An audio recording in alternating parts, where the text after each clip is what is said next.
You've probably had Weizenbocks before, but I guarantee you haven't had one like this one.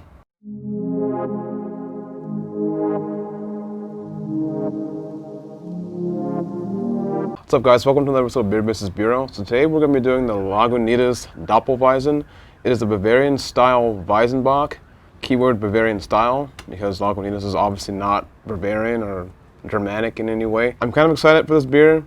I've heard lots of good things about it. It's been around for a little while. Let's check it out.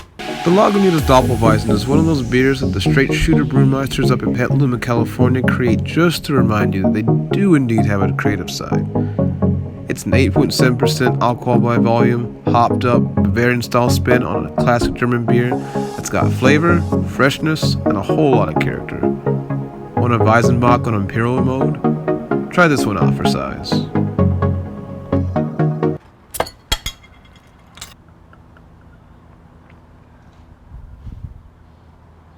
So just like in good Bavarian style, it's got a nice golden hazy body, very cloudy.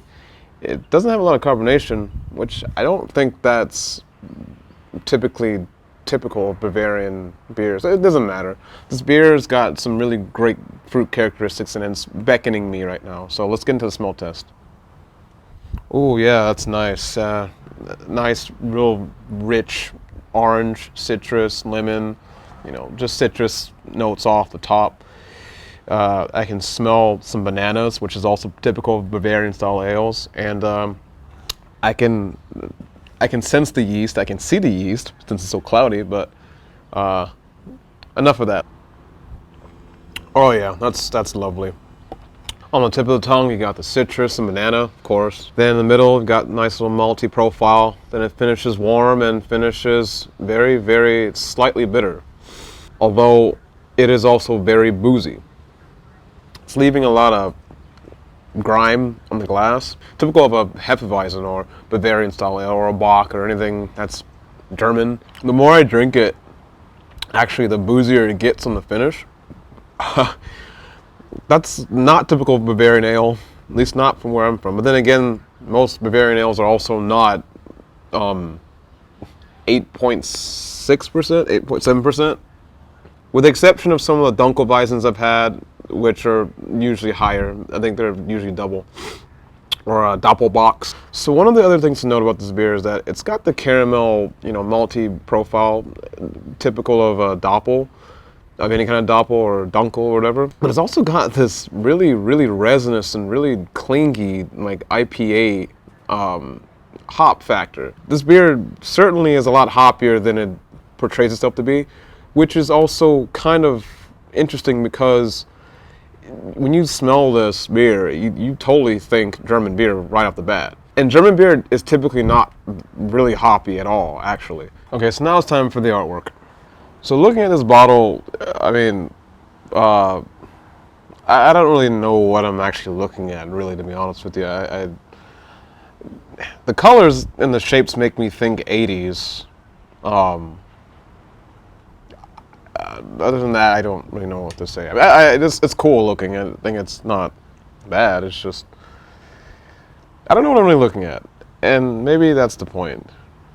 It also says limited release. Okay, but I've been able to find this beer like pretty much all throughout the year, so I'm not so sure this is like really accurate. Maybe it is. Maybe I just got lucky all the times I've seen it. But I mean, like, it's supposed to be a rotating, release. I've seen it in stores, pretty much. I've seen it in stores, like, all year round. I know I said it's boozy.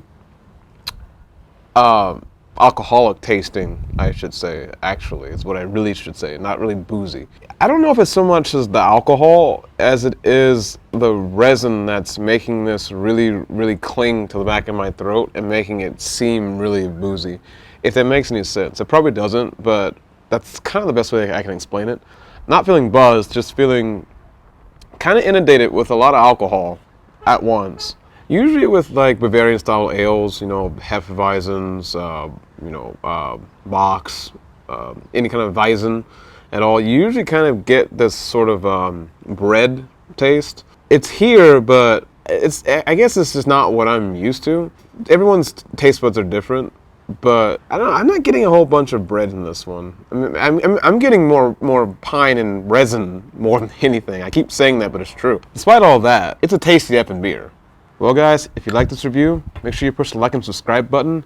And if you can do me a tiny favor and just share this with all your friends, all your beer lovers, and all your beer lovers to be, all the aficionados in your life, that would be fantastic.